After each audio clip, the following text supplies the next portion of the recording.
O Tesouro de Breza e Arbatol.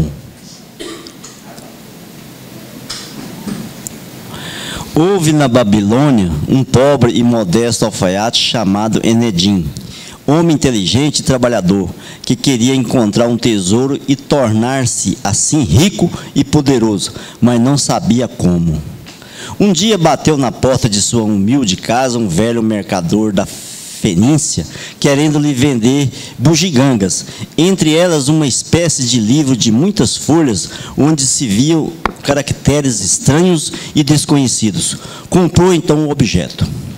Enedim tratou de examinar o bem que havia adquirido. Conseguiu decifrar na primeira página a seguinte legenda: O segredo do tesouro, de Breza e Arbatol. Que tesouro seria esse? Mais adiante decifrou: o segredo do tesouro de Breza e Arbatol está disponível, mas somente será encontrado por um homem que seja esforçado em decifrar este segredo. Começou então a decifrar todas as páginas daquele livro, o que fez com que Enedim estudasse os idiomas egípcio, grego, os dialetos persas e dos judeus. Ao final de 3 anos, Enedim deixou a profissão de alfaiate e passou a ser o intérprete do rei, pois ninguém sabia tantos idiomas estrangeiros. Passou a ganhar muito mais e a viver em uma confortável casa. Continuando a ler o livro, encontrou várias páginas cheias de cálculos, números e figuras. Estudou-as com grandes mestres e em pouco tempo tornou-se grande conhecedor das transformações aritméticas. Graças aos novos conhecimentos, projetou e construiu uma grande ponte sobre o rio Eufrates. Assim o rei o nomeou prefeito. Continuou estudando profundamente as leis e princípios religiosos de seu país, sendo nomeado primeiro-ministro daquele reino. Passou a viver em suntuoso palácio e recebia visita dos príncipes mais ricos e poderosos do mundo. Graças a seu trabalho e ao seu conhecimento, o reino progrediu rapidamente, trazendo riquezas e alegria para todo o seu povo. No entanto, ainda não sabia o segredo de Breza e Arbatol, apesar de ter lido, relido e estudado todo o livro. Então resolveu procurar um sábio que morava em uma montanha e conversar a respeito daquele mistério. O que era Breza e Arbatol, afinal?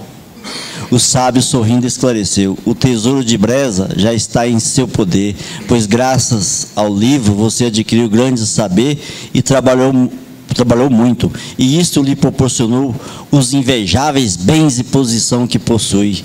Breza significa o saber, estudar. Arbatol quer dizer trabalhar. Com o estudo e trabalho, pode o homem conquistar tesouros inimagináveis. Capacite-se, faça um curso superior, gradue-se, recicle-se, leia e estude muito. Faça cursos em sua área, diversifique seus conhecimentos, abra sua mente. Tudo isso possibilita tesouros encantados àqueles que se dedicam ao que fazem com amor e tenacidade. Boa semana. Ok, boa semana. Mas tá ok. Curioso esse rapaz, né? Foi aprofundando, não achava o sentido. Tá doido, nem José deu certo igual ele. Vamos na Laura. Nem José deu certo. Aquele programa de alimentação do trabalhador. Alimentação. É o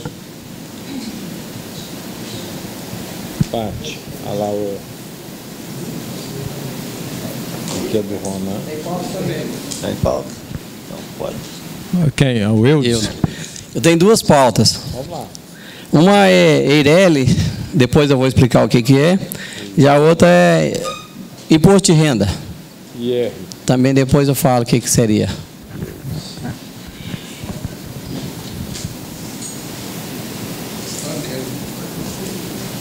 Mais alguma? Não, desse jeito não, meu verdão logo, mãe. Tá doido aí. Vamos para você.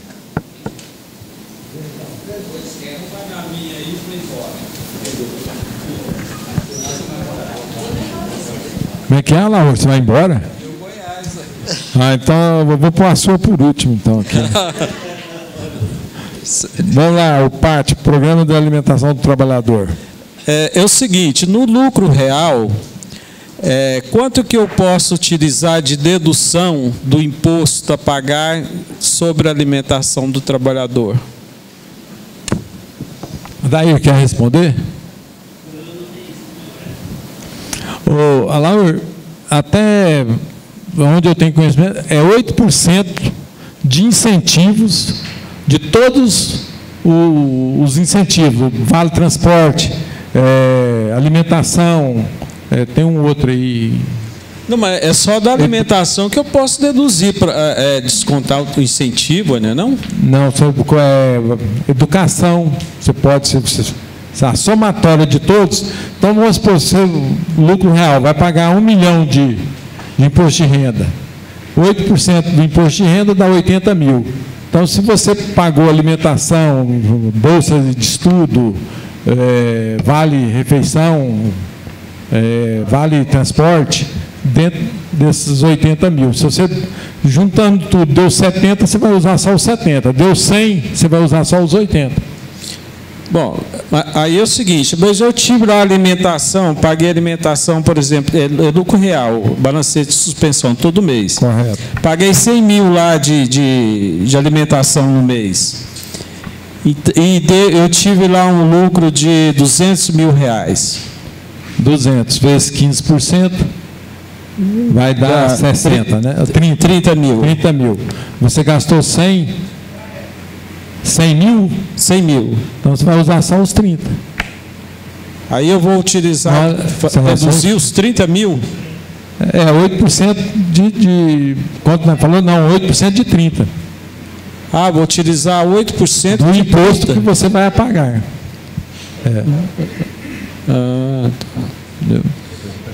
Por mim era 4% que a gente descontava esse incentivo aí. Não, lá você fala, mas vou dar uma olhadinha lá hoje não tem manual, tem manual ainda, tem lá. Você dá uma olhadinha lá, a somatória de todos os incentivos você pode deduzir 8%. Certo? Se você não tem só alimentação, então os 8% vai tudo para alimentação. Mas dá uma confirmadinha, mas é isso aí, certo? Faz tempo que eu não uso, entendeu? Eu não estou mexendo com isso. Então, eu gosto mais do presumidão. Tá, o Ronaldo quer saber mais alguma coisa aqui. Boa noite, colegas. Boa noite. Uma paralela com a Laur, com referência ao Vale Transporte. Eu conversando com um colega, uma assessoria lá na empresa, e ele estava descontando do Vale Transporte os 6% somente dos dias úteis trabalhados do empregado, não do salário bruto. O empregado recebe R$3 mil, ele dividia por 30 vezes o dia trabalhado, e desse valor descontava os 6%. Mas, no meu conhecimento que a gente vê, é 6% do salário do trabalhador. Está correto ou é? Hã? Como é? O salário base. Pois é. Mas não é dos dias trabalhados.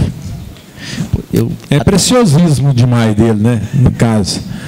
Porque, na realidade, você dá os vale transporte pelos dias trabalhados. Mas o desconto é sobre o salário base. Pois é, ele estava pegando o salário base e achando só o valor dos dias trabalhados do mês, descontando domingo, descontando feriado, e realmente está enganado, né? Se o patrão não danar com ele, está ajudando o empregado. Certo. Não tem um parêntese aí? Quando o 6% supera a despesa com o Vale Transporte, limita-se a despesa. Correto. Bem lembrado, Maurinho. Porque, não, quando o Vale Transporte, os 6% do salário base for superior ao valor dos vale transporte, né, você deduz só o valor dos vale transporte. Tá? Mais algum questionamento a respeito do imposto de renda, mais do vale transporte aqui? Não, né? Ok, então vamos aqui com atividade de mármore, com Ronan.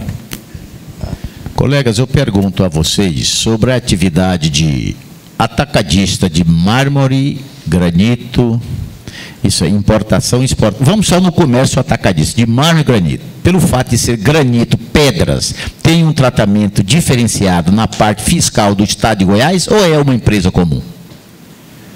Uma lei específica, alguma coisa, IPI, fora de IPI, tem IPI, não tem IPI. Granito, os senhores trabalham com isso, não? Abre o bate-papo aí, Eudes. Dá o microfone, o Geraldo quer abrir o bate-papo. Então, tá bom. Então, nós vamos estudar mais. Então, vou levar lá para o Eudes. Então, quer responder sobre imposto de renda ou sobre EIRELI? Vamos no imposto de renda, que nós imposto de renda, mas, como diz, não é bem o que você está pensando, não. A respeito, só voltando um pouquinho do Vale Transporte, tem que observar também que, às vezes, tem sindicato que ela é só 3% na convenção, né? Então, ela é 6%, até 6% é que está na lei. Correto. Mas tem sindicato que limita a 3%. Verdade. Esse imposto de renda que eu coloquei aí é o seguinte, é porque quando você vai fazer uma remessa para o exterior, para uma outra pessoa fazer um pagamento, tem que fazer o pagamento, a retenção do imposto de renda na fonte e ser recolhido. Eu andei pesquisando na legislação, ela só fala que ela é 15% e tem alguns países que ela pode reduzir para 6%, né? Só que quando é paraíso fiscal, considera paraíso fiscal, e tem na normativa quais são os países, né, que são paraíso fiscal, ela não tem essa redução. Só que eu não achei, foi assim, maior detalhe, que a normativa era muito vaga, pelo que eu entendi. E o código de recolhimento, que eu tenho um cliente que tem que fazer um pagamento para um cliente no exterior, pagamento de comissão de vendas. Ele fez a venda para ele lá no exterior, ele remeteu a mercadoria e tem que pagar a comissão, como se fosse um representante comercial. E aí ele tem que passar. E é um país, por infelicidade, é paraíso fiscal, que é no Panamá, né? Então ele tem que berrar, eu acho, dos 15% dos valores. Só que eu queria ver assim, sobre esse código, eu não achei muito fundamento lá na normativa, só se alguém tem alguma coisa para me ajudar nesse sentido aí. Vê se nosso vizinho aí, o Adair, ajuda nós um pouquinho. Não, Otávio, você sabe alguma coisa a respeito de si? Geraldo? Geraldo estava fazendo frio ali, né? Você mudou de lugar, estava fazendo frio? Você está aparecendo em todas, rapaz. Uai, Edson, você que é o craque da nossa reunião, não está sabendo isso aí? Como é que eu vou fazer? Vou ter que ir depois a instituição financeira para ver se tem, porque lá tem alguns bancos que falam transferência de dinheiro para o exterior, manda remessa, mas não fala assim sobre a alíquota, esse tipo de coisa aí, né? E mais elas têm muita coisa a respeito, mas quando a pessoa manda para a própria conta no exterior, não quando você vai fazer pagamento para terceiros, né? Quando é para a própria conta, você não tem essa tributação, né? Se é uma divisa sua que você está mandando, que às vezes tem uns que não cobram. Tem uns que já cobram todo motivo, mas no fim é uma bagunça danada. Mas eu tentei agendamento na Receita Federal, não tinha vaga para a consulta de legislação. É terrível. Para o mês de agosto todinho, não tinha, isso foi no princípio de julho que eu comecei já a pesquisar isso aí, e até o final de agosto não tinha nenhuma vaga disponível.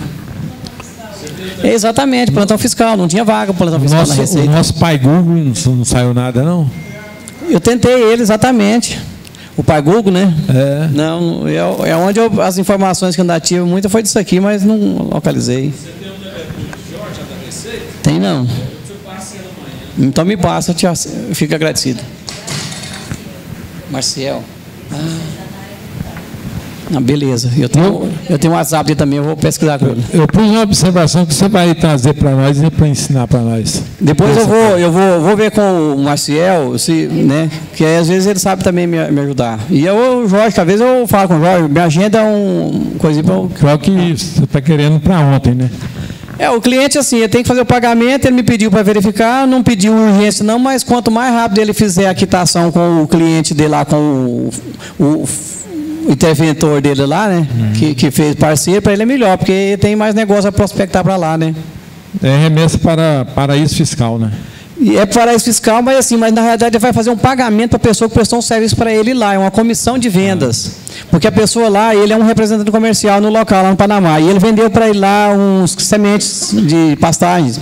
Então ele mandou um container de semente para lá, despachou para venda, então fez uma venda considerável. O cidadão vendeu e ganhou ganhou a comissão para ele lá, então eles já tinham feito essa parceria antes, mas quando ele foi lá, já pagou para ele pessoalmente. Vai fazer em conversão de moeda ou vai pagar em moeda? Vai ter que pagar em dólar, né? Dólar. Tem que pagar em dólar, porque todas as transações internacionais são em dólar, né? Não importa qual que é a moeda de final, nem a de origem, né? Se você tem que converter para dólar. Ela é uma moeda mundial, né? Ok. Bom, vamos ver se na Eireli nós aprendemos um pouquinho mais. Bom, na Eireli é o seguinte, eu tenho um cliente, tem os sócios pessoas físicas, né? O meu cliente tem 4 sócios pessoa física. E tem um consultor que faz dá umas auxílios para ele lá, e ele criou uma situação e pediu para mim estudar também, para esses sócios criar cada uma Eireli e integralizar na pessoa jurídica, passar ele ser o sócio, as Eireli ser o sócio dessa pessoa jurídica hoje. É uma sociedade de pessoa jurídica. Exatamente. Tem a pessoa jurídica com 4 sócios pessoa física. Esse sócio pessoa física cria a Eireli com as cotas de capital que eles têm e integralizar, passar então a empresa ser gerida. Os sócios passaram a ser as Eirelis, ser a sócia dessa empresa. Eu falei para ele que eu nunca tinha visto essa situação, e até poderia ensejar em TBI. Ele falou, não tem porque ele vai integralizar as cotas de capital junto à empresa e vai transformar. Então, eles vão passar as cotas das pessoas físicas, passam a ser cotas da pessoa jurídica Eireli, e as que vão a ser sócias. Eu falei, então, vou estudar essa situação. Então, é onde eu trouxe para cá, que eu nunca vi uma coisa dessa. Provavelmente vai ter uma controlada, ou várias controladas e uma controladora, né? Porque vai existir as empresas Eirelis que obviamente vão ser controladas. E a empresa que vai receber os sócios, pessoa jurídica, vai ser controladora. As Eirelis vai ter movimentação? Elas vão ser dona das cotas de capital. As Eirelis vão ser dona das cotas de capital da pessoa jurídica, dessa pessoa jurídica hoje. Aí seria assim, ela seria a pessoa física, faz uma Eireli, integralizando as cotas de capital, e ela passa a ser dona das cotas de capital. Essa empresa hoje, que tem o sócio pessoa física, todos os sócios pessoa física vai virar a Eireli e a empresa vai ser formada só de sócio pessoa jurídica. Elas passariam a ser, aí seria só pessoas jurídicas, a Eireli sendo sócia, a pessoa jurídica a limitada, tendo como quadro social vai ser só a Eireli. De Eirelis. É isso que aí eu não estava batendo muito a minha transformação. E essas Eirelis vão ter atividade também? Somente de participação e investimento, né? São investidoras. O Everaldo vai comentar aí. Bem, eu pergunto, o cara está com um capital lá e sem salário mínimo, né? Dá o quê? Não. Eles têm mais de 1 milhão de cotas de capital cada sócio. Cada um tem um capital de quanto lá? Tem mais de... atende a Eireli. Sim, eu poderia integralizar, né, se for o caso. Porque na Eireli, só abrindo um parênteses, que a Eireli diz o seguinte, qualquer coisa que você possa valorizar para ser o capital, não é isso? Então, seria cota de capital, tem mais de 100 salários mínimos, então seria valorável nesse sentido. Correto. Tá, eu perguntaria, qual o objetivo? Vamos supor que a lei permita que ele faça isso. Vamos supor assim, eu tenho uma contabilidade, eu tive um lucro de X, eu peguei esse lucro de X, certo? Está na contabilidade, eu distribuí para cada sócio, e essa tributação, essa distribuição de lucro em cada sócio que eu tiver, eu não vou pagar imposto de renda. E eu perguntaria, se a pessoa jurídica receber, ela vai ter também essa não tributação? Não. Eu entendo que sim. Tem não. Isso que nós temos que analisar, porque a tributação é da pessoa física. Da pessoa física. Não da pessoa jurídica que recebe. Agora, quando ela receber ela pagou o imposto lá, essa pessoa jurídica recebeu dessa pessoa física essa distribuição. Não foi a pessoa física que recebeu. Porque lá na 9249, no artigo 10, que ela fala da distribuição, né, e também no RIR, mas ela fala exatamente as pessoas físicas, os sócios. Agora, se a partir do momento for jurídico, porque essa empresa tem essa limitada, ela tem uma lucratividade muito alta. Inclusive, tem um lucro acumulado. Sim, é considerável. Agora que é preciso ver se é viável isso ou não. Pode ser que alguém vamos supor, nós não sabemos se a pessoa física, jurídica, ela vai ter também a não tributação da distribuição de lucro, certo? Se ela não tiver, então cai por terra todo o pensamento, porque seria o quê? Aí ele tributa, nenhum tributa na outra, certo? E aí quando ele entrar, ele vai teria tributação de um único dinheiro, né? Correto. Aí precisa ver isso, se a pessoa jurídica é beneficiada pela isenção ou não. Se não for... Eu não estava vendo a possibilidade, no momento, eu não tinha pensado na distribuição de lucro, mas eu tinha pensado, na hora de fazer essa cessão de cotas, a Cefaz pode entender que isso aí é uma cessão de cotas que seria tributar pelo ITCD, né? Que poderia a Cefaz indicar isso. Não, mas ele não vai aumentar as cotas, ele vai integralizar as próprias cotas. Certo. Mas a Cefaz pode entender diferente, como ela entende quando você faz uma cessão de cotas entre sócios, que ela vê que ela tem um patrimônio maior e quer saber se pagou o ganho de capital, né? Isso aí, se não pagou ganho de capital, ela fala, então é uma cessão fraudulenta, porque você está fazendo uma cessão de cota fraudulenta, porque ninguém vai vender uma empresa de 1 milhão por 100 mil. Né? Ela diz isso, ela tem um ativo X, você vai vender pelo valor histórico de capital, ela está entendendo que você estaria fazendo uma cessão de cotas fraudulenta, por isso que ela está cobrando o TCMD. Mas ele não ia transferir todas as cotas para integralizar na Eireli, não? Sim, as cotas de capital, né? Mas eu estou falando, mas a Cefaz vai poder entender, porque a empresa ela tem um ativo muito grande. Entender o seguinte, que aí ela automaticamente estaria transmitindo os ativos para a Eireli, para a pessoa jurídica, para disfarçar também o patrimônio. Porque, ao mesmo tempo, os sócios ele tem direito a esse patrimônio que é da empresa, mas a partir do momento que transferir para uma Eireli, integralizar, eu estou entendendo que a Cefaz poderia querer cobrar o TCD. Na minha concepção, quanto a isso, não me preocupa não, porque está bem claro que o ITCB, ele é só da pessoa jurídica, da pessoa física. Quando eu passei integração capital, não há o que falar em TCD. Eu poderia dizer, senhor Everaldo, no meu pensamento do senhor, mas a Cefaz ela entende o seguinte, que quando você transfere as cotas, mesmo que seja de pessoa jurídica, da física para o jurídico, você transforma na cota, mas você vai jogar para uma outra coisa, seria uma cessão de cotas. Sem cessão de cotas, você estaria transferindo o valor estoque de capital para uma empresa que tem um ativo de 100 milhões de ativos. Eu não me preocuparia com isso. Essa transferência, essa taxativa, talvez pode até ler mais, não vai haver a tributação do Estado. Mas minha preocupação é o quê? Quando eu pegar a distribuição de lucro, certo? Que eu vou lá todo ano distribuir para a pessoa jurídica, se ela é tributada ou não tributada. Se ela for tributada, eu acho que cai por terra todo o objetivo da empresa, a não ser que ela tenha outro objetivo, certo, de alavancar alguma coisa, mas por esse prisma eu acho que não vejo vantagem não. Vou estudar essa questão com ele também, lá com o consultor, para a gente ver o que ele... Deixa eu ouvir o Ronan aqui, espera um pouquinho. É interessante, isso, nosso grupo de estudo. A Lei 12.441, que é da Eireli, o que ela diz do seu artigo 980A? A empresa individual de responsabilidade limitada será constituída por uma única pessoa titular da totalidade do capital social. O que eu entendo, por isso nós estamos estudando, é importante, inclusive, você avance e traga para nós.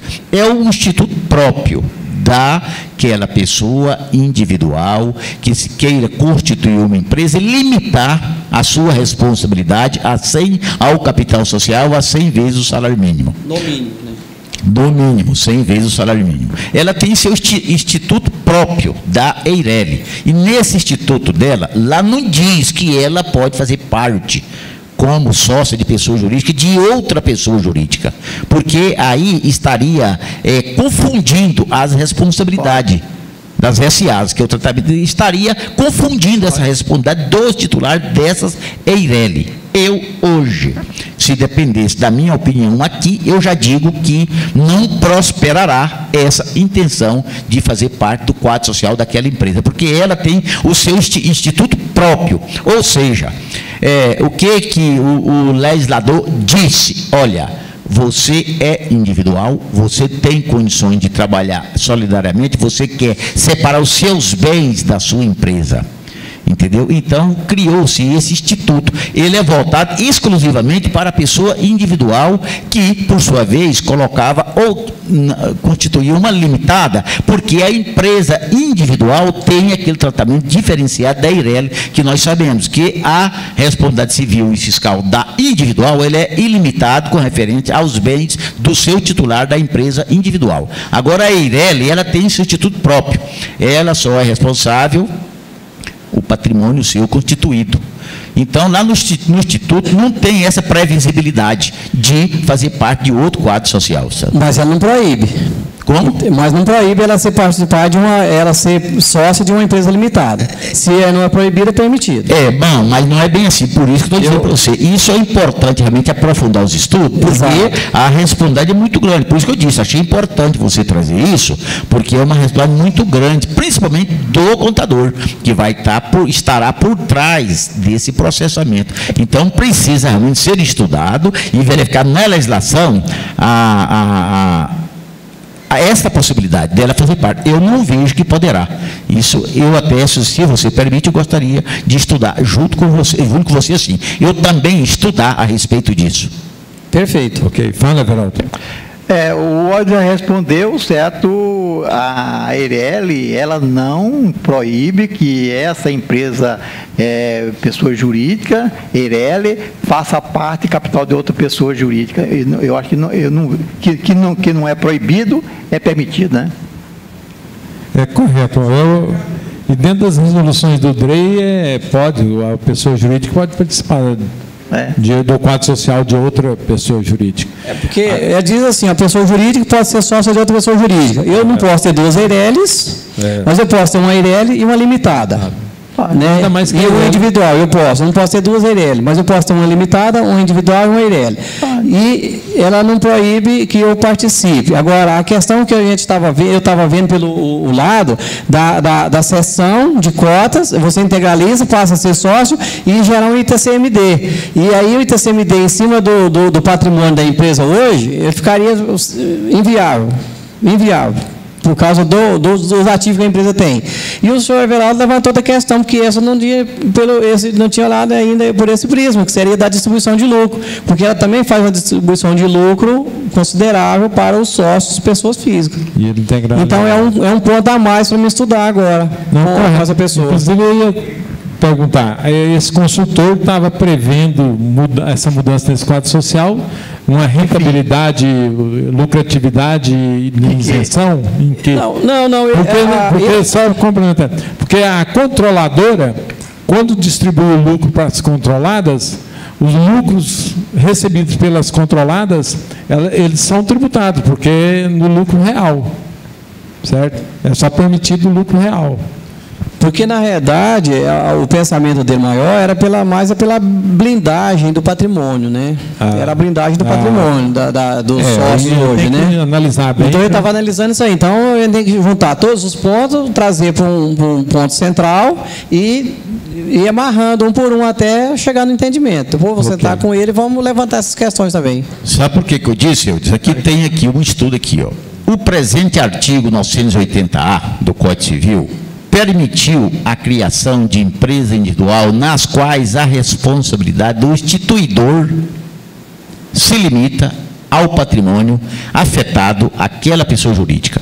Uma vez em essa EIRELI ser sócio de uma outra empresa, aí já desconfiguraria a Eireli, porque eles poderiam estar assumindo uma responsabilidade acima do seu capital social constituído na Eireli. E a lei estabelece a sua responsabilidade até o patrimônio do seu capital social. E nós sabemos, o sócio, ele responde também por toda a empresa. E ele ser sócio de essa Eireli, ser sócio de uma outra empresa, ela poderia estar assumindo uma responsabilidade além do seu capital social constituído. A minha linha de raciocínio é por aí, porque até o próprio artigo ele estabelece. Criou-se essa lei da Eireli, o artigo 980A, para que a responsabilidade do titular dessa empresa se limita ao seu capital social constituído. Certo? Aí a Eireli vai ser sócia de uma empresa, o capital dela é 10 bilhões de reais. É 10 bilhões de reais. E ele é o sócio. Você entendeu? Essa é a preocupação, sabe? Perfeito. Vamos aprofundar os estudos depois. Vamos lá. Só um pouquinho. Everaldo quer falar mais um pouquinho. Aí, quando vai funcionando, né? Tem a ideia dele é brindar o patrimônio da empresa para que, vamos supor, o cara é casado com a mulher e a mulher quer pegar o patrimônio, o capital dele, né? Na minha concepção, ele não brinda, como que é? Blinda coisa nenhuma. Blinda. Quando ele passou para essa empresa Eireli, certo? O direito dele, certo? O direito daqueles pessoal que está querendo vai ser o mesmo. Não adianta eu ter 70 milhões numa empresa e eu peguei 70 milhões, passei para outra empresa Eireli, certo? Ela continua com o mesmo direito, certo? Como que se fosse da pessoa física dele. Não, deixa eu só aqui dizer para o presidente Everaldo. Fala. Aí quando você diz que não blinda, vamos dizer assim, que não blinda mesmo? A palavra correta? Que não blinda o patrimônio dele, da esposa, presidente? Exato. Sim, senhor. Digamos que vamos falar aqui, eu tenho um patrimônio aqui de 10 milhões de reais. Certo? Eu sou casado com União Universal de Bens. A minha esposa, ela tem 50%. Certo? Então, ela tem 5 milhões. Mas eu constituí uma Eireli com um capital de 300 mil reais. Ok? Certo? Então, a lei determina que a minha responsabilidade, ela é até 300 mil reais. Então, 300 mil reais não é 5 milhões, que é 50% de 10 milhões. Então, a minha esposa, ela, 4 milhões e 700... Está blindado. Está blindado. Não concordo. Sim, senhor. Não. Olha, mas é a lei... Eu estou falando o seguinte, ele é limitado ao capital. Não a lei não, certo? É limitado ao capital. O limite, o máximo é o capital. Se você for casado com comunhão universal de bens, certo? O direito, certo, da pessoa, tudo que ele tem, certo, é direito universal, é metade da mulher e acabou. Esse negócio de ser Eireli, não limita isso, não. Calma, a metade é dela. Deixa eu te mostrar, senhor presidente. Na empresa individual antiga, sim. Aí... o capital da mulher estava em jogo. Na Eireli, não, senhor. Na Eireli, não. Olha bem, ele é limitado ao capital pelos negócios que ele prestar, mas se ele fizer negócio fraudulento, certo, é ilimitado, igual limitado normal. Não, senhor. O negócio fraudulento dele até o capital social da Eireli. Vai me desculpar, falar mais o capital é 300 mil, mas o acervo da empresa, patrimonial, o acervo patrimonial é os 5 milhões. Ela não tem direito do acervo? Até o limite do seu capital social. Se é Comunhão Universal de Bens, ela é dona de 50% de tudo. Não importa se ela é Eireli, se tem individual, se é limitada, ela tem direito de 50%. Se ela for limitada, um sócio, porque aí não pode ser sócio marido e mulher não limitada, a não ser que seja constituído antes do Código Civil, que era direito adquirido, então permanece. Né? Se for depois do Código Civil, ele tem uma limitada com o outro, então o acervo dela vai até 50%, vai ser até o limite que ele tem do acervo da empresa limitada, que seria direito. Na Eireli. Não é limitado. Na Eireli é 100%, porque ele é o dono, mas ele é casado com a União Universal de Bens, então tudo que é dele é dela. Não. Mesmo se for bens de herança, ele é atingido pela... Só é atingido o limite do capital social da Eireli, não o total do patrimônio. Não, é o acervo todinho, é o acervo. Pode juntar. Porque o que o senhor Everaldo está falando aí a respeito da gestão fraudulenta, que o artigo 50 do Código Civil, se a pessoa, por exemplo, pedir que o juiz conceder a descaracterização da personalidade jurídica da empresa, pode atingir os bens pessoais até o limite dos bens estatais. Não precisa ser só o limite limitado ao capital social. E poder os bens pessoais atingir também. Patrimônio dele. Todo o patrimônio do administrador que fez a gestão fraudulenta. Depois você dá um resultado para nós. Ok. Deixa eu fazer uma pergunta aqui. O cidadão é sócio de uma empresa na qual deposita fundo de garantia para os sócios. O sócio está querendo retirar o fundo de garantia. Ele tem que fazer a saída do quadro social. Eu pergunto. Aposentou, não? Não. Eu pergunto. Para ele sacar o fundo de garantia, ele tem que retirar da sociedade. Aí eu pergunto, ele pode voltar depois de quanto tempo? Vocês sabem? Dá uma dica aí. Eu nunca vi essa situação, né? Eu nunca vi essa situação. Agora, assim, como diz pela astrologia, e tem que ter pelo menos o período mínimo igual quando você vai recontratar um funcionário, que seria de 6 meses. Era 6 meses, agora é 90 dias. 90 dias, né? Mas daí, dá um palpite aí. Tá, ué. Eu não tenho palpite, não, mas ele não é empregado. Como é que é? Ele não é empregado. Correto. E aí, qual a lei que... Nenhuma? Poderia sair hoje e voltar amanhã? Para mim... Qual que é a opinião do... Se ele não é empregado, até o fundo de garantia para mim seria discutido aí. Até o como? Até o fundo de garantia, o recolhimento a favor dele, eu não tenho segurança se isso aí seria devido ou não. Não, é a possibilidade, é opcional. Tudo bem. Se é uma sociedade anônima... Só que a Caixa... Só que a Caixa... Se for uma sociedade anônima e eu for diretor, ainda é paciência. Fora isso... Bom, não vou entrar no mérito, não, mas como empregado, tem uma portaria do Ministério do Trabalho que diz que é fraudulenta pois é, isso aí o retorno do empregado antes de 90 dias. Considera-se fraudulenta. Agora, se o empregado de fato não saiu, pode passar 1 ano, que é fraudulenta também. Bom, é só isso que eu vou dizer, como empregado. Agora, como diretor, eu não vou colocar isso aí, não. Deixa a Divina comentar lá, depois o Ronaldo põe o presente aqui. E depois você. A outra assunto, tá, beleza.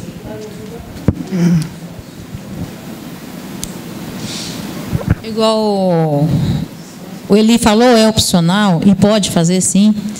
Ele não está regido pela CLT e nem pelo regime do trabalho, né?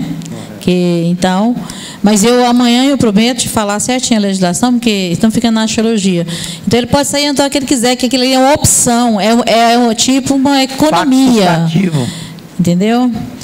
É uma poupança, é uma forma eu acho que a Caixa não deveria nem exigir a retirada dele. Não, amanhã eu trago direitinho, mas então ele pode ser a hora que ele quiser.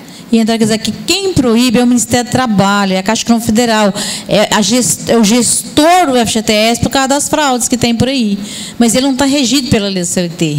É opcional. Mas amanhã eu vou trazer a lei direitinho e fala, tá?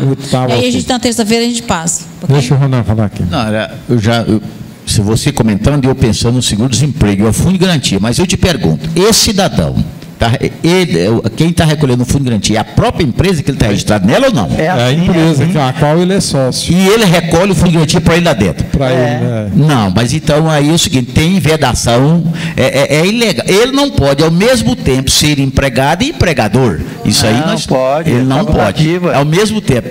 Concorda aí? É o Adair.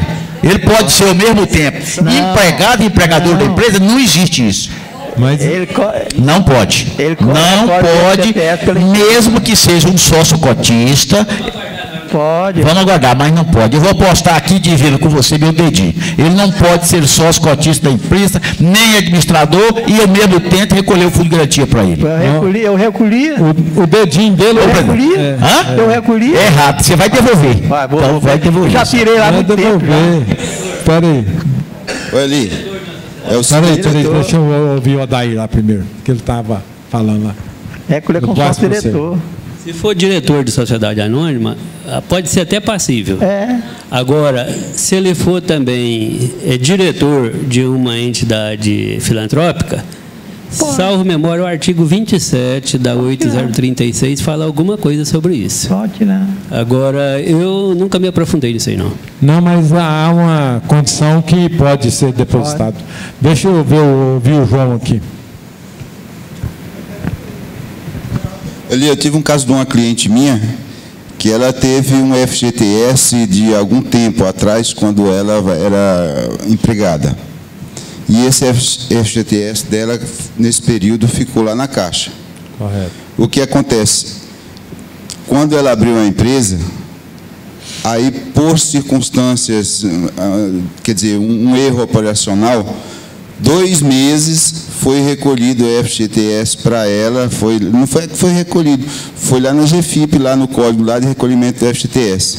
Então, estava constando lá na Caixa. Saiu o período dela para ela ir, ela foi lá na Caixa para sacar esse FGTS dessas empresas anteriores. A Caixa puxou lá o histórico e falou, olha, o FGTS dela consta aqui, mas ela tem que fazer a saída imediatamente no FGTS, que ela é prolabore aqui, que ela consta, e consta um recolhimento de prolabore. Ela tem que dar baixa imediatamente, ela não pode ter FGTS em cima, com base em prolabore. Não, eu trouxe a situação aqui, porque de sócios que já retiraram, esse não teve problema. Realmente ele retirou, sacou e beleza. Agora, a pergunta mais é porque esse sócio, ele quer retornar. Então, ele está, perante a empresa, ele está saindo para sacar o fundo de garantia. Certo? Como é uma coisa opcional, porque eu não estou obrigado a depositar, mas eu estou depositando, como a Divina falou, é uma poupança, certo? Como eu não sou empregado, eu estou poupando.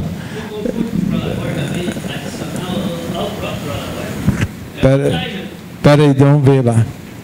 Fala aí, repete de novo. Não, minha dúvida é o seguinte, eu tiro R$1.000 de Prolabore, vou recolher R$80 de FGTS. Meu Prolabore, então, não seria 1.080 perante a legislação? Até concordo com você. Por isso é que eu não concordo com essa regra aí.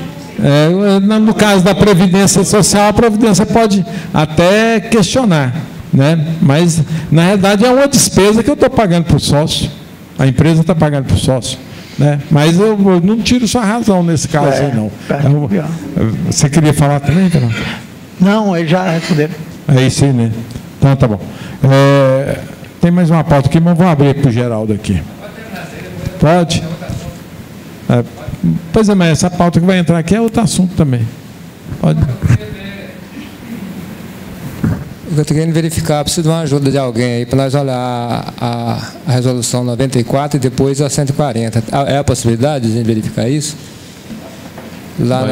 Enquanto alguém vai verificando, vai na sua pauta aí, se for. Ok, mas então olha para nós aí a resolução, porque a resolução 94 que eu escutei dela, pois é, ela foi revocada, exato, que ela não consolidou. Aí você não confia muito na resolução 94, você já vai na 140. Exatamente, mas o que eu quero ver lá na 94 é referente à devolução. E lá na 140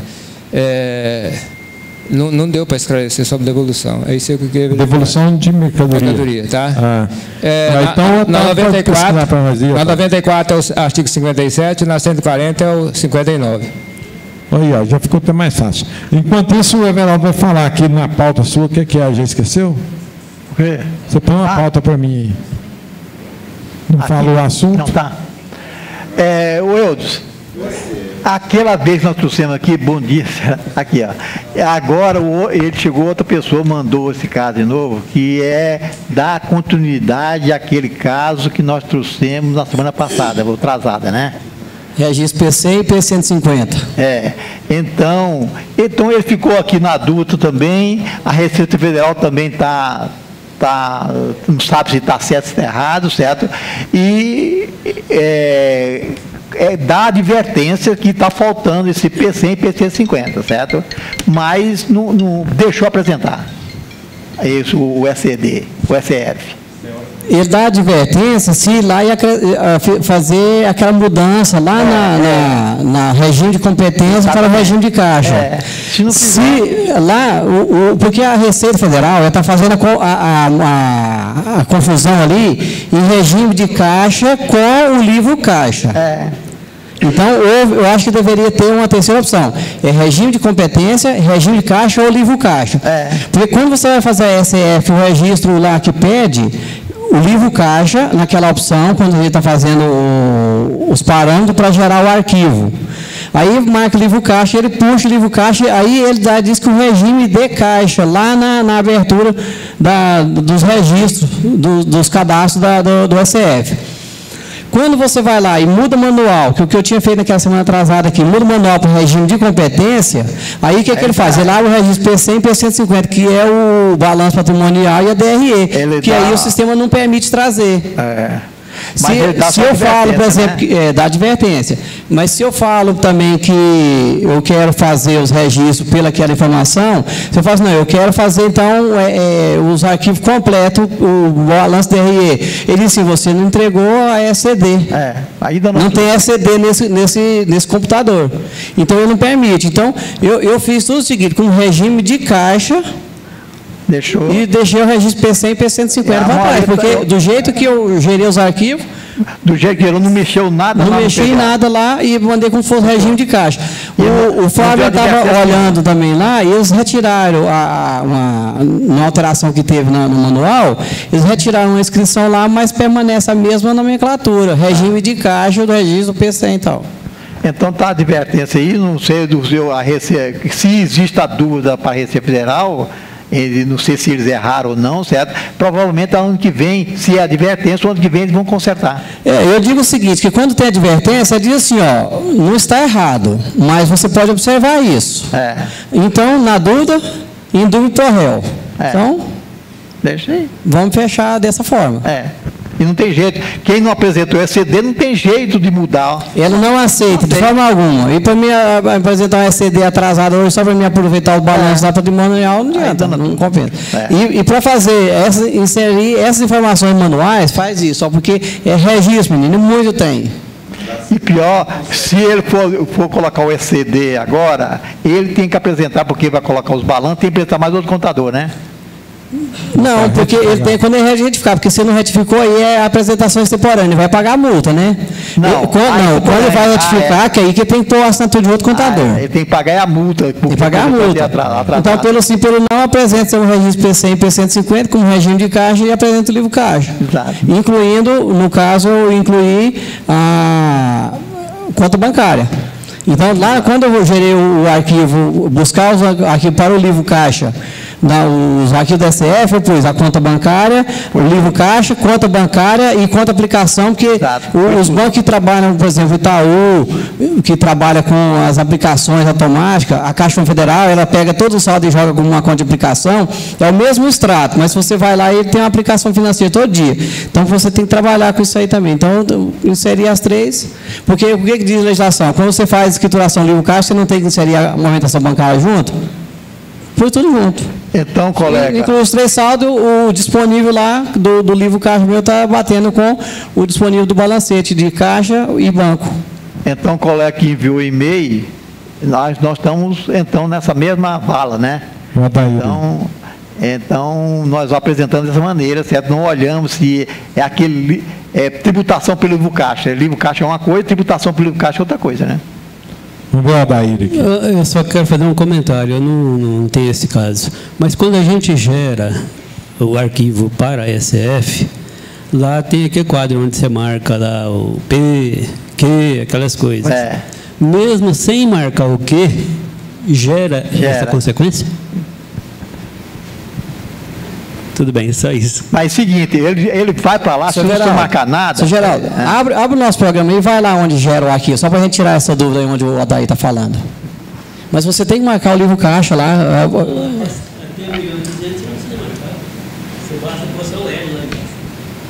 Tem isso também, só porque quando você fez o livro caixa, eu acho que não justifica você mandar a senha também, né? Se eu me lembrar do nome dessa empresa aqui... Aí, enquanto Já abriu aí? Vai lá no... Vamos ver quem é uma empresa no contábil aí que tem... Que backup meu está aí ainda? Eu acho que é 252, não sei não. Vou pegar uma minha aqui, peraí.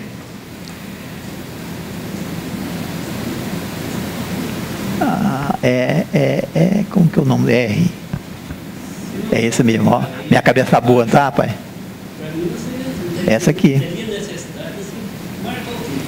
Talvez sendo marcado ele existe. Vamos ver.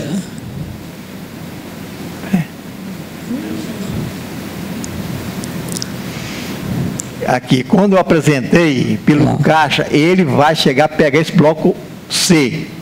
É bloco Q, né? Q. Vai pegar o bloco Q. Pegar esse bloco Q e esse bloco Y. E esse bloco O. Aí ele vai, não marca nada. Mas chega lá no PVA lá no... O validador é o PVA. PVA, né? PVA.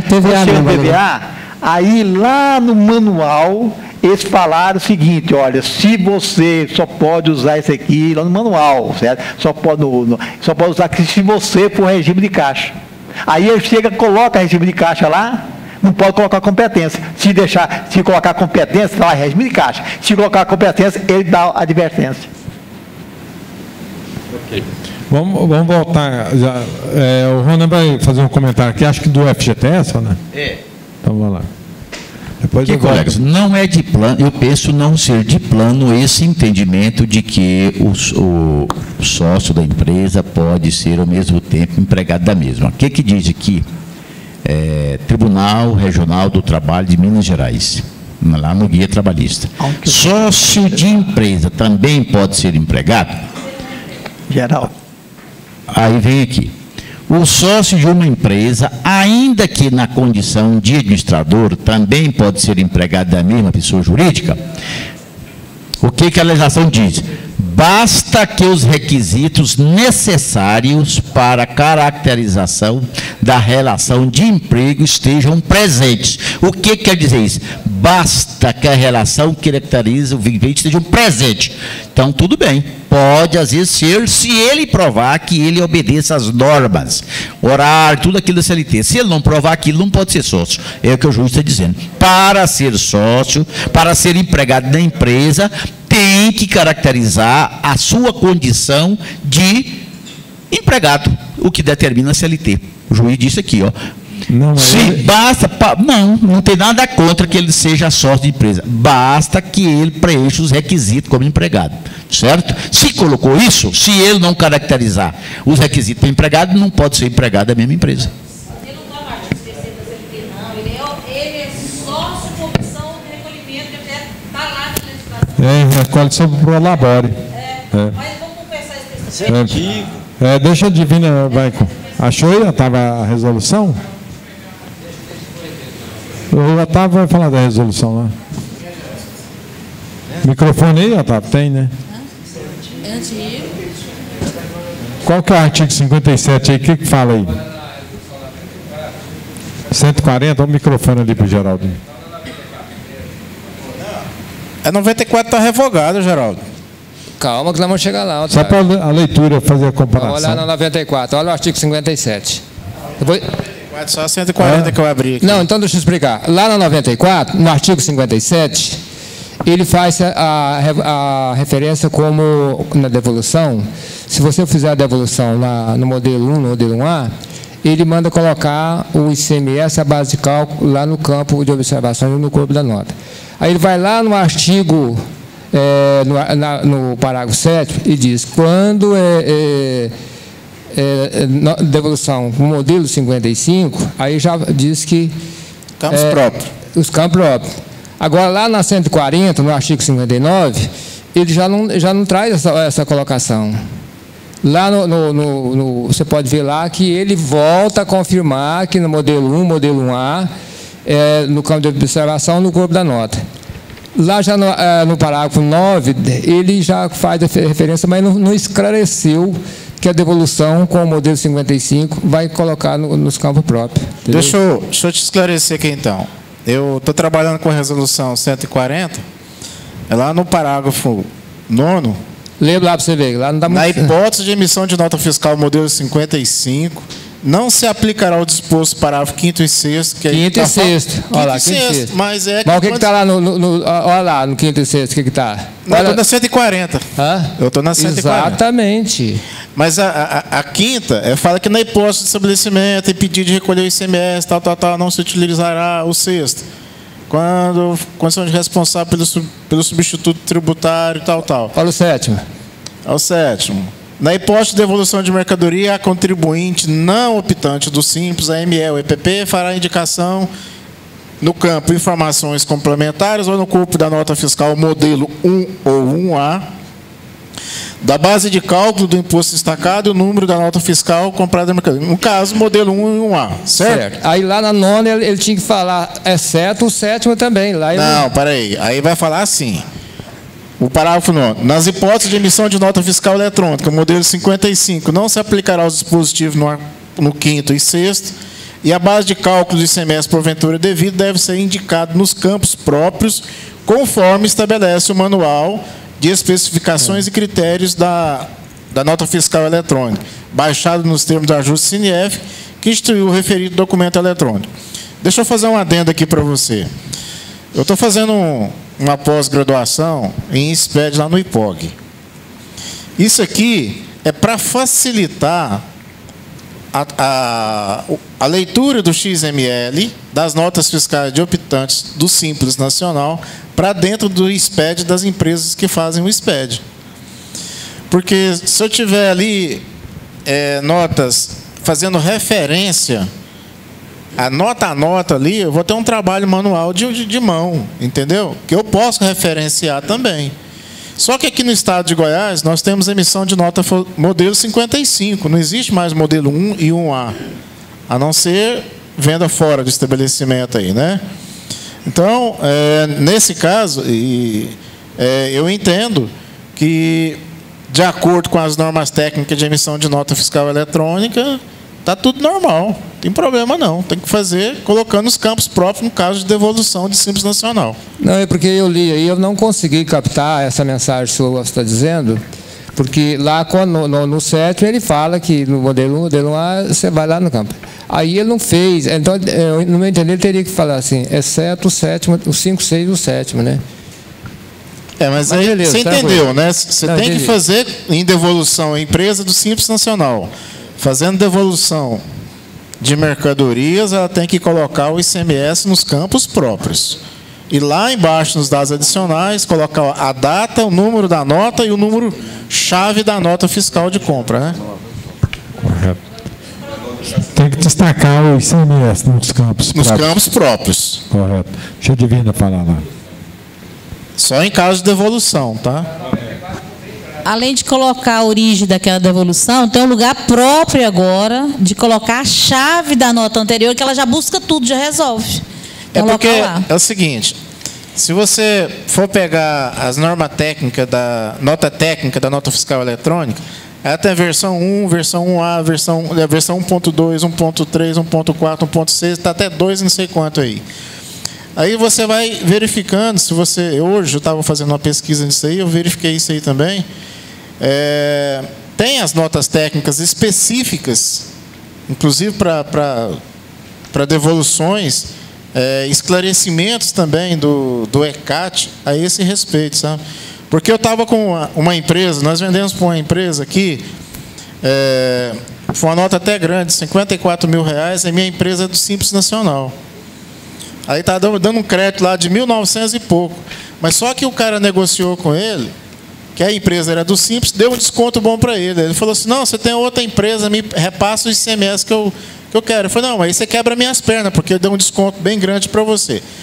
Aí o pessoal da contabilidade vieram me questionar por que a gente tinha feito lá e dando só aquele valor do crédito. Eu falei, não, porque é o valor correspondente ao ICMS que a empresa está praticando naquele mês. Aí virou uma discussão doida lá e tal. Eu peguei e abri o XML da nota. Fui ver como é que foi feito esse cálculo. Tudo certinho, sem problema nenhum, entendeu?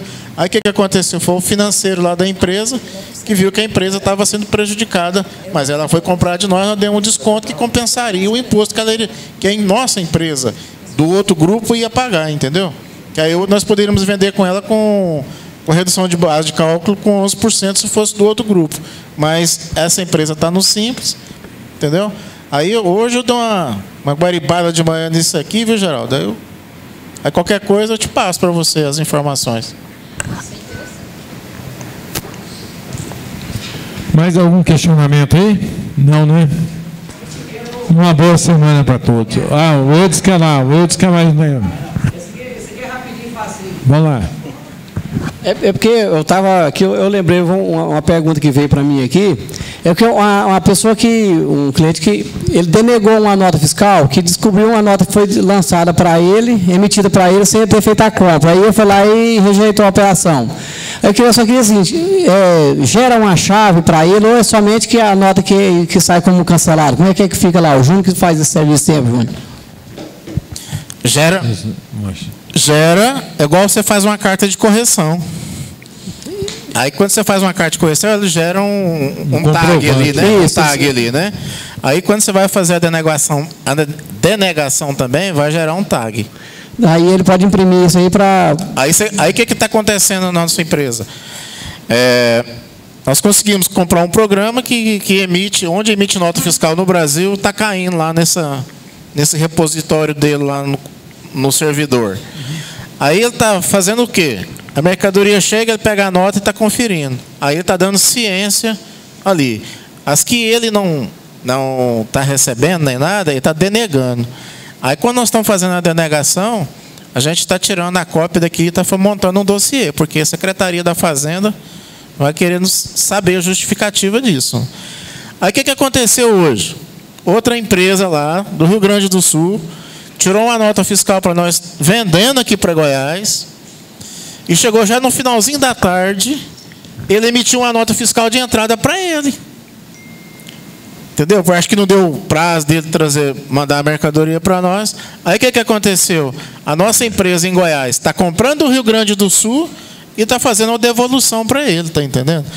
Aí essa situação, eu vou até consultar na Cefaz amanhã, se a gente pode lançar a nota de compra e com a nota fiscal dele fazer ela de devolução. Porque lá a gente tem condição no SPED de colocar que aquele documento é de terceiros, emissão de terceiros. A gente pode fazer isso, tá? E enviar a informação.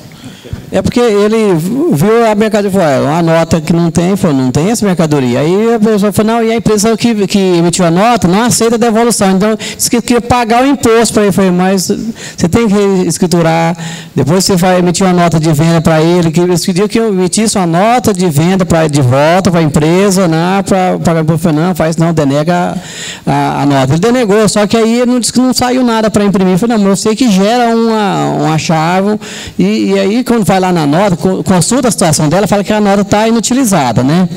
Então, que ele não utilizou aquela nota, só que ele não gerou o documento. Por isso que eu falei, porque eu sei que tinha esse tagzinho, igual você falou. Exato. Agora você quer ver uma situação que aconteceu essa semana lá? A empresa nossa comprou a mercadoria de São Paulo, a mercadoria veio errada, aí a empresa não quer a mercadoria, vamos fazer a devolução. Eles não aceitam a devolução. Sabe o que eles mandaram fazer para nós? Faz a denegação da nota. Eu falei, como é que eu vou fazer a denegação da nota sua? E se o seu produto está aqui, eu tenho que te devolver. Nós não aceitamos a devolução. Eu falei, como é que você vai pegar esse produto aqui? Está lá para resolver lá. Ué. Uma situação complicada, pô. É incrível quando a empresa não aceita a devolução. Como não aceita a devolução? Ué, não existe isso, a empresa não aceita devolução. Então você pega a mercadoria e carrega. Ela vai querer emitir boleto Aí amanhã depois você denega essa nota. Tá. Aí eu falo assim, amanhã depois manda alguém pegar essa mercadoria e vou falar assim, ó, o mercadoria você não me mandou. Pois é justo. Para quem entregou? Para mim, a mercadoria entrega ela na Cefaz, fala assim, ó, eu deneguei essa nota, eu estou entregando a mercadoria aqui. Mas o produto, como é que fica? Entrega na Cefaz, põe no depósito aí, ó. Se a mercadoria transitou, ele tem que aceitar a devolução. Tem, ué. Tá.